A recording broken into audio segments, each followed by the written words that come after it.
Hey YouTube, what is going on? It is Jackstar back with another video, and today I am going to be going over some replays, not of myself, but of another incredible Pekka player named Legend Gamer. As you can see, he tilted kind of last season, but he has a number 93 finish and a bunch of top finishes as well.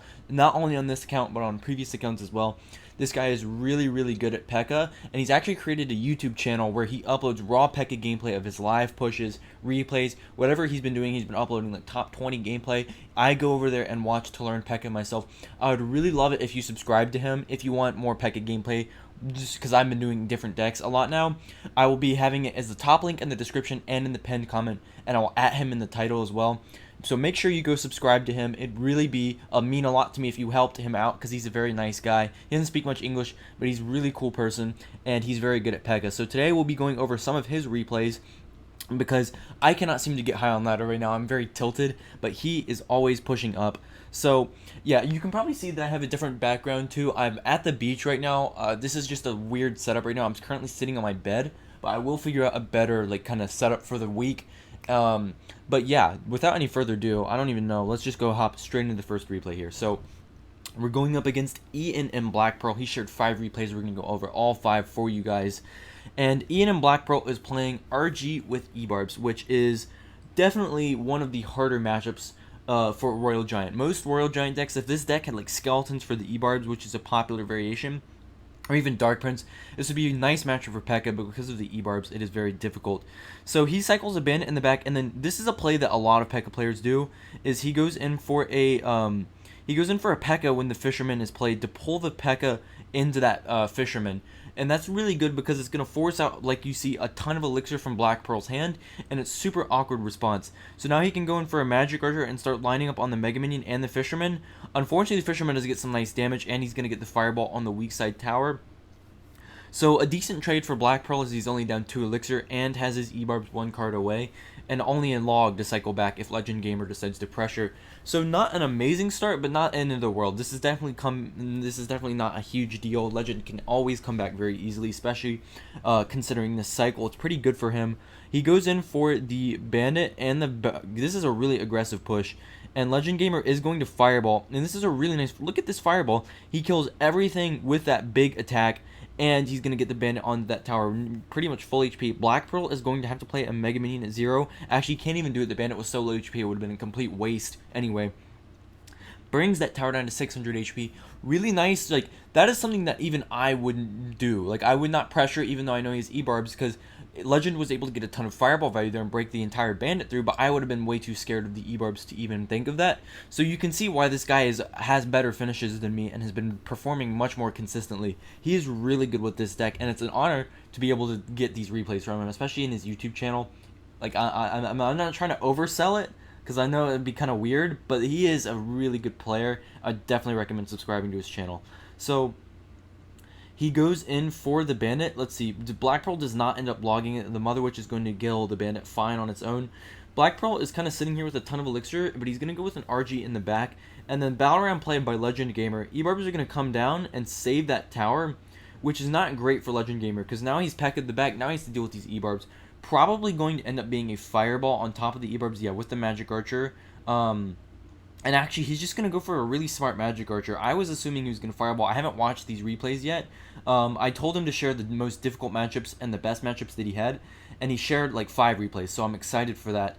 So he's now got a big counter push coming back downhill at Black Pearl, but a nice log and going to clean up most of that, and then a Fireball comes in for Legend Gamer killing the Mother Witch. Fireball comes in for Black Pearl as well.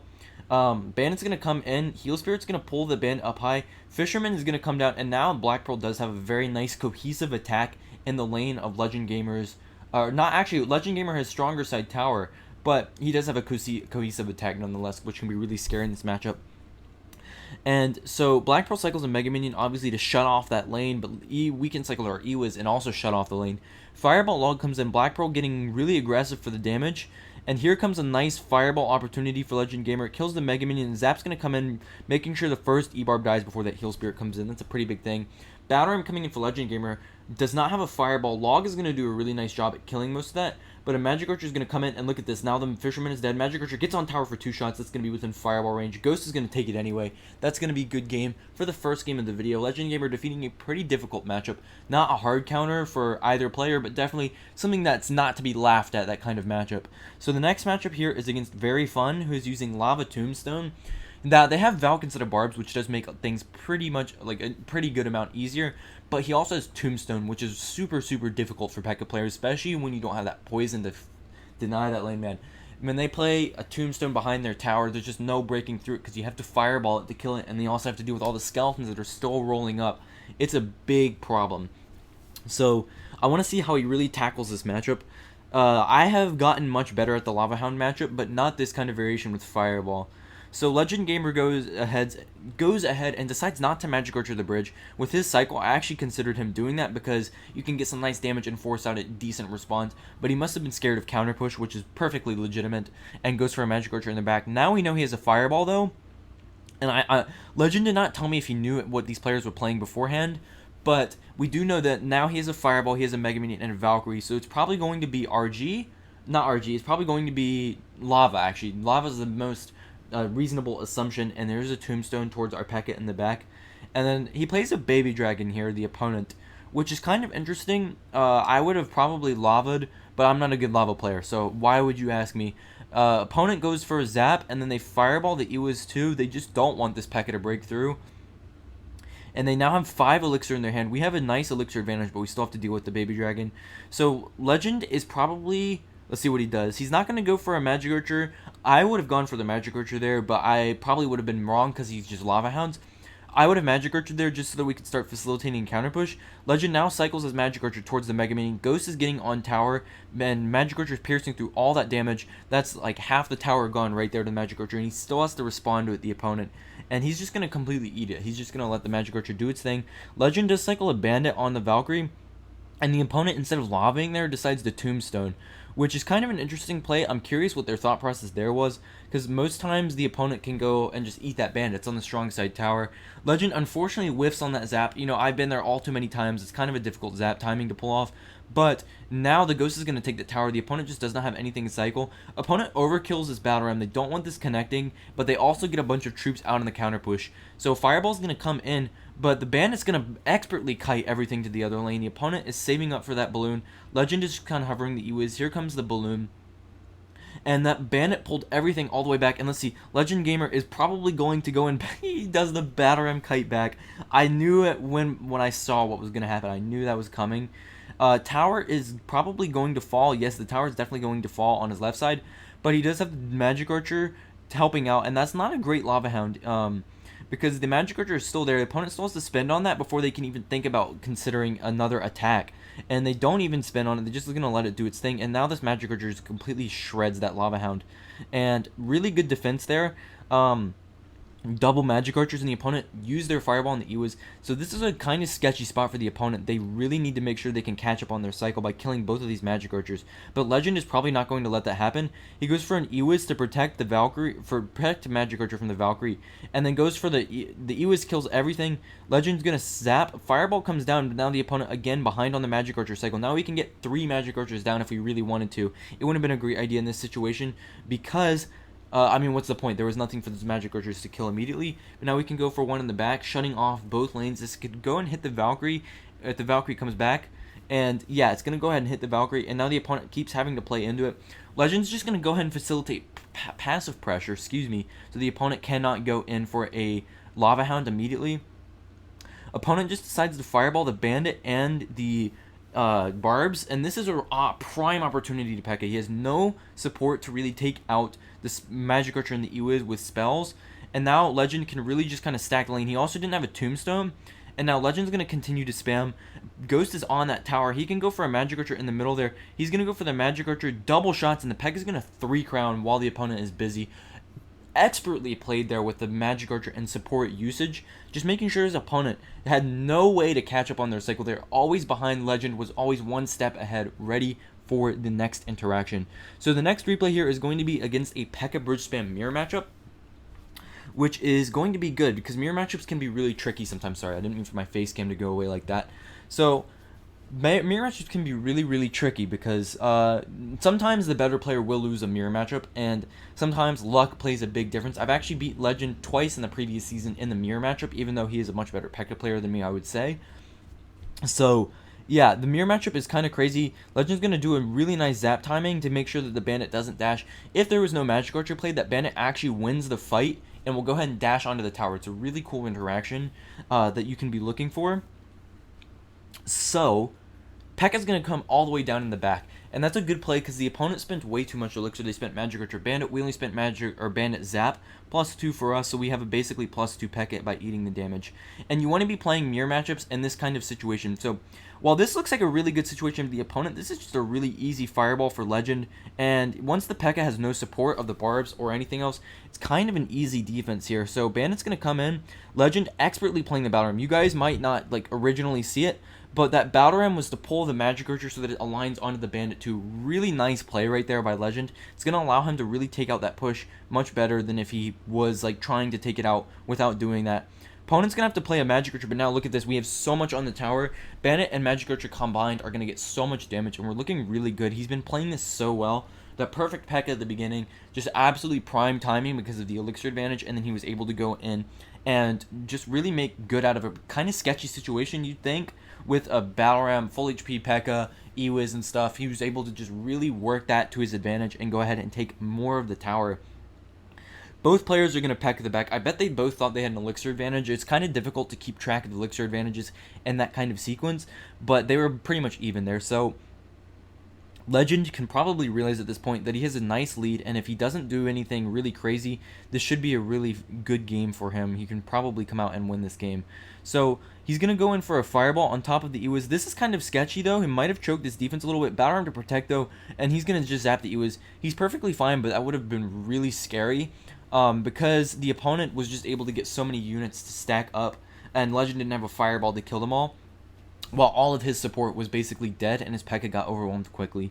So I think the opponent had an elixir advantage. I was looking up at the face cam, so I wasn't exactly paying too much attention, but I think the opponent did have elixir advantage, which is why they played the Ghost.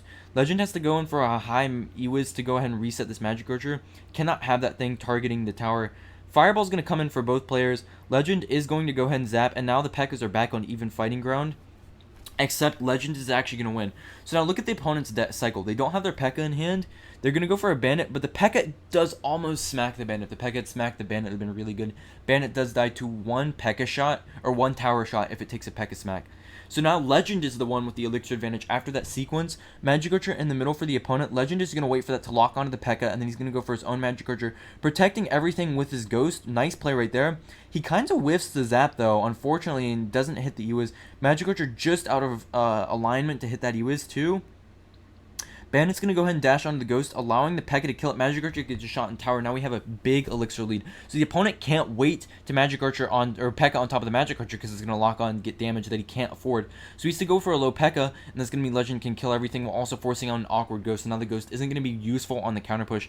Opponent might Magic Archer. Legend was prepared. Legend was ready for if the opponent Magic Archered at the bridge there. Opponent did not decide to Magic Archer, and now the opponent doesn't have their Pekka in cycle, so they can just go for a Magic Archer. But the Bandit protecting the Ewiz fails. Ghost is going to go ahead and splash. The opponent has to go for a really bad Battle Ram. Not bad Battle Ram, it's a good Battle Ram, but they were in an awkward situation. It was not the Battle Ram they were looking for. Opponent goes for a Ghost Pekka at the bridge. Really aggressive. Legend uses up his Battle Ram, though.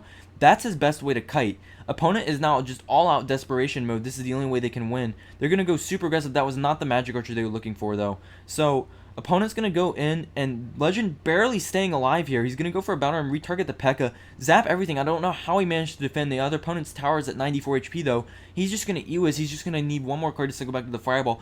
That was incredible. He got trapped in a situation where the opponent had such a big elixir lead and was going in all in other lane, just ignoring his push, and he managed to walk away with the victory. Very, very nice stuff to win that mirror matchup there. Sometimes in the mirror matchup, you can be controlling all game, and then the opponent will just go all out, full send as soon as they see an opportunity near overtime, so they can just collect the win while you're busy building that push. But the opponent does not end up taking the tower there by some miracle. That was insane defense. So now we can go on to the next game here against Hog Earthquake. So Mirror matchup, Hog Earthquake, Goblin Giant, Sparky. Those are the last 3 matchups. Those are the 3 that I told him to send, because he did a pretty big push today. So he goes in for a Bandit or a Battle Ram knowing the opponent doesn't have their log and cycle, which is a really big problem when you're using Pekka. The log is such a nasty card, man. The log is so underrated against Pekka. So he goes in, he does end up not getting any damage, but he does kill the Tesla, Skeletons, E-Spirit as well. And now he's going in for a Magic Archer. Opponent takes the Earthquake. This is basically Hog EQ 101 versus Pekka. You always Earthquake log those Magic Archers. Ton of tower damage, only a -1 trade. It's a really good idea. Especially since your Earthquake is not really going to get value anywhere else. Most troops are going to be played directly on top of the Hog Rider, which means that even though you might go for an Earthquake to slow things down, it's not really going to slow things down if they're already on top of the Hog Rider. So Valkyrie's going to come down and counter the Ghost. We Bandit in the opposite lane just to apply that passive pressure. And this is a big thing. I expect Legend to pre-zap the middle here if he's going to pre-zap. If he's going to pre-zap, it's going to be the middle. Because what the opponent wants to do is they want to get their Firecracker involved. It's just basic human habit, especially in the game, to get all of the resources you can involved. So the best way to do that is to put it in the middle, because the Firecracker will immediately come and get involved. So Legend pre-zaps the middle. The opponent had the wherewithal to place the Skeletons down low, but that's definitely, when you see a Firecracker or another troop like that, and they have Skeletons, that's definitely the prime time pre-zap is right there in the middle. I hit almost, like, I would have to say I hit like 70% of my pre-zaps when they do stuff like that. It's just the safest way to go for it. And Legend took the opportunity. He didn't hit it, but he did take it, showing that he was ready for it when he saw that Firecracker. Magic Archer's going to come in, help kill the Skeletons, and it's going to allow the Pekka to lock on the Valkyrie while also getting damage on tower and helping out the Tesla. Legend goes in for a Bandit, probably aiming to kill this Tesla, and he does so, and the Bandit is still alive. What a great play. I would not have done that. I would have sat there and been like, oh, that Tesla's just going to kill everything, and not have done anything. Legend, though, made his opponent panic, and he got a bunch of damage for it, and now he's in a really good position. Opponent still has the Tesla, and look at how low on Elixir there. It means it's an awkward Tesla. They still have to Tesla. They waste their Skeletons because that Tesla's not going to get any more value. Legend's not going to spam straight into that Tesla. Valkyrie gets some chip damage, but towards Legend's stronger side tower, so not a big deal at all. He cycles the Ghost to deny the lane. Gonna go for an Ewis on the Hog Rider. He's not gonna Pekka, which is what I would have done just to try and start at the push. Unfortunately, E-Spirit means it's gonna get 2 hits, but Legend can now Pekka the back. He Pekkas the back towards the weak side tower to protect it. Always the best play. Or not always, but like in 98% of cases, you're gonna Pekka the weak lane and go, even if that's their strong side tower. So opponent's gonna go in. Legend prepared though. He's gonna cycle that Bandit early, and now he can go for a Ghost. He's just gonna eat damage. Legend is being really Legend's being like, he's liberal with taking damage. He's gonna take damage to try and get to the tower, and he does so. The opponent, I don't know what the opponent was doing there. They played the E-Spirit onto the Tesla to try and protect it. Bandit's gonna go ahead and take the tower there, and that was just perfectly played. Me as a Pekka player, I don't take that much damage when I play against Hog. I don't try and go for plays like the Bandit. And he was able to walk away with a victory where I probably would have lost because of those plays. Just those small things where he's thinking a bit ahead. And he's thinking a little bit better than me. That's something that we can all pick up on, even as a top-level Pekka player. Myself, like top maybe 20 in the world with Pekka, I can still learn a lot from his gameplay. So the last matchup here I want to share is Goblin Giant Sparky. So Goblin Giant Sparky, obviously it is Goblin Giant Sparky. It is one of the most panic-inducing decks out there. It is just so strong in those big time pushes. So Legend's gonna go with a Magic Archer, and that's a good play because the opponent's going to have to go and like Ewis to retarget. Ghost splashes everything though, and a perfect zap is gonna allow Legend to get so much damage, also killing everything for the opponent. Nice 1300 damage for free right off the bat because of that Magic Archer.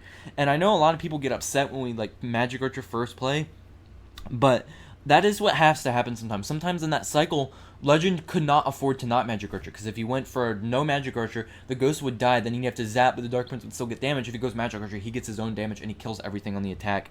So, unfortunately, the Bandit's going to come in, which kind of sucks for Legend right there, because what happened there was everything dying. Like, literally, the Bandit died to the Sparky, was just kind of wasted. And now Legend has to eat the mini Pekka hit. And this is something he's so confident in. Like, he knew that he was going to lose his tower if he tried to assassinate the Sparky first. So he lets the mini Pekka lock. You could see no hesitation right there. He knew it had to be done, and he executed it. And now his tower's alive where mine would have been dead. I would have panicked and tried to kill the Sparky. This guy is just so good at macro with Pekka. Like, you can just... For me as a Pekka player, you can just see exactly where he's going different than where I would have been, and why he's working out better where I'm not. It's a really great learning experience for me. And He goes in for the bandit to counter the Dark Prince comes in to counter the bandit. He goes with an Ewis, and honestly, the Ewis is less important in this matchup than Magic Archer, because Ewis is so fast. If they Sparky the back, you need to be able to go for the Magic Archer in the back and like defend better. It'll help you defend because it's gonna be later. So he's gonna spam into the Sparky and then quickly reset it with the Zap, and Magic Archer is gonna help out. And then, unfortunately, the Sparky does not shoot the Battle Ram Shell. However, the Magic Archer is still alive, and a perfect pressure there is going to result in Sparky being dead to a Fireball if Legend decides that is what he wants to do. He cycles the Bandit so that he's always going to have enough Elixir for the Fireball, and now he's going to go in and Pekka. So now, if he really needs the Fireball, he can. He's not going to, but he can wait for the Mini Pekka to lock onto the Pekka, go for an Ewis, and this is kind of sketchy, because look at this. This is actually really bad. That opponent got really lucky there. And now his tower's at 300 HP, but Goblin Giant Sparky has no big spell. Opponent cannot Sparky this, because if Legend, he's not going to have enough Elixir. Legend's just going to be able to go in for a Zap on the Sparky and reset it. And so he's going to pressure. He's not going to get anything out of this pressure, though, other than a bunch of units from the opponent's hand. So now Legend can theoretically defend for the rest of the game and wait for an opportunity to counter push, but it's going to be getting worse and worse. So now Legend sees his opportunity. He has to strike now while the iron is hot, because if he doesn't, the opponent is just going to be able to cycle this Sparky and get everything on tower. Unfortunately, wow, the opponent survived again. I keep thinking, okay, the opponent, Legend has to win right here, or else the opponent's going to be able to win the game. But he has not won yet, and it appears he wins this, because I'm pretty sure he sent me all wins. So I'm excited to see how he closes this game out. Oh, the opponent making an interesting play right there. Magic Archer does die, but Legend's smart enough to go for the Pekka. You can't Pekka the Goblin Giant there, otherwise everything is just going to die. The Pekka's going to die. The opponent has to go for an Ewis, but now look at this. Legend actually can facilitate dual lane pressure here, and that's exactly what he does. He's going to force out a Dark Prince here. He's going to go for a Bandit to counter the Ewis, and now the opponent's got to worry about both lanes. This is a feasible threat to his attack on both lanes. It's a feasible threat on both lanes. And the opponent's going to go in. Ewis and Magic Archer both doing a heck of a lot of damage on tower. Almost slipped there because this match is intense. And now both towers within 1,000. But Legend's still holding on to that 300 HP of his tower. And he's going to go in. He's just going to go in. He's not going to let the opponent set the tempo of the game. He goes all the way, and the opponent's going to go for a Goblin Giant. How does this work? He missed the Zap. The opponent missed the Zap on the Battle Ram, and it charges. Wow, that kind of sucks, because I think the opponent would have won there, but that was a smart play by Legend, even though it probably wouldn't have worked out because the opponent caught onto it really quickly. He needed to make sure he was setting the tempo there of that game so that the opponent couldn't make the big, slow, Sparky pushes. If the opponent's always defending the Bridgespam, it's going to be much harder for them. So, that is going to wrap up today's video. 5 replays from Legend Gamer, a great Pekka player. Make sure to go and subscribe to his YouTube channel. Top link in the description. Pinned comment. All that good stuff. Please make sure to go subscribe. It would really mean a lot to me if you help him out. Hope you guys have a great rest of your day, and I will see you in the next video.